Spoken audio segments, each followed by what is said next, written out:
We all know that the politics in Atlas have led to some of the most epic fights in Atlas, and even in the game itself. However, what if everything you think you know is wrong? In this video, we're going to explore some of the rumors going around and discuss whether or not they are even close to possible. And yes, these theories all center around the team at the top, Dreadnought.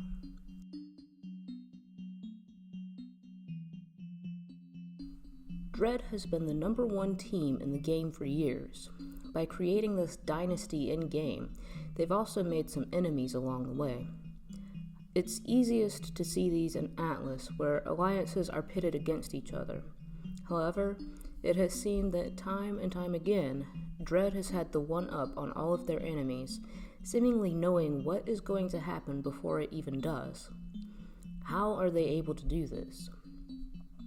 If you'd indulge me for a second, let's say that every single player on Dread has at least one alt. With 2 Diamond Leagues, that's enough for each alt to have snuck a place onto every single Diamond team. With each team having a secret Dread alt on it, they would have inside information on what the other side of Atlas is doing or planning. They'd be able to know when and if teams are thinking of turning on them. They'd be able to make a plan for each instance before it even became an issue, unless, of course, they choose to sit back and see how other teams react. If any team in-game is able to have multiple alts be played at the diamond level, it would be Dread. It's the ultimate intelligence gathering maneuver. If we keep this in mind, let's move to Theory 2.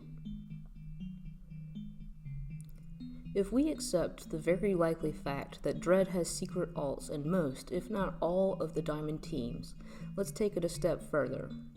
King Dread versus Anita is an almost infamous duo in-game. The two are oil and water. Except, what if they aren't? What if the player known as Anita is actually a cover for King Dread? Again, this would place Dread in the center of the opposite alliance and give Dread a heads up of any movement that DOA/Libertas makes. What better way to thwart your enemy than to actually be your enemy? If you are thinking that this sounds incredibly outlandish, think for a second back to the letter to the community that King Dread wrote on the forums. It's still an active thread. In that thread, Anita not only responded positively, but there were also multiple Dread players and Anita agreeing with each other. No other time has this happened in the forums. As if that wasn't enough, Anita and King Dread both became part of the limited time chat and continued to agree there. These threads are also still available to see on the forums. Taking a break from the Atlas politics, let's think for a second about the main game. Anytime Dread has complained about an aspect of the game, PG has listened.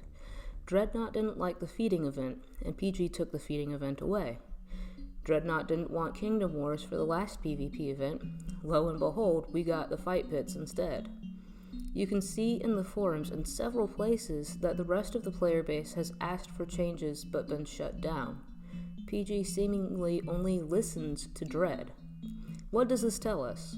Well, if it's not enough that PG caters to their number one team, what if PG employees are actually on Dread? Then any wish that Dread has directly goes to PG themselves and can be acted on.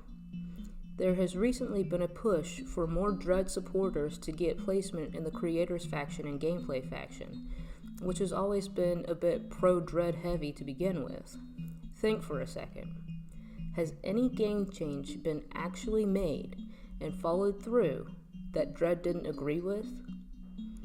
Have any change plans been discussed and trashed that Dread agreed with? The answer is no. If Dread didn't like it, it didn't happen. Think for a second about the game that you know and love.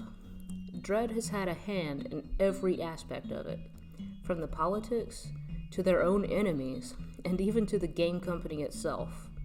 Atlas is dread. The opposite side is dread. PG is dread. War Dragons is dread.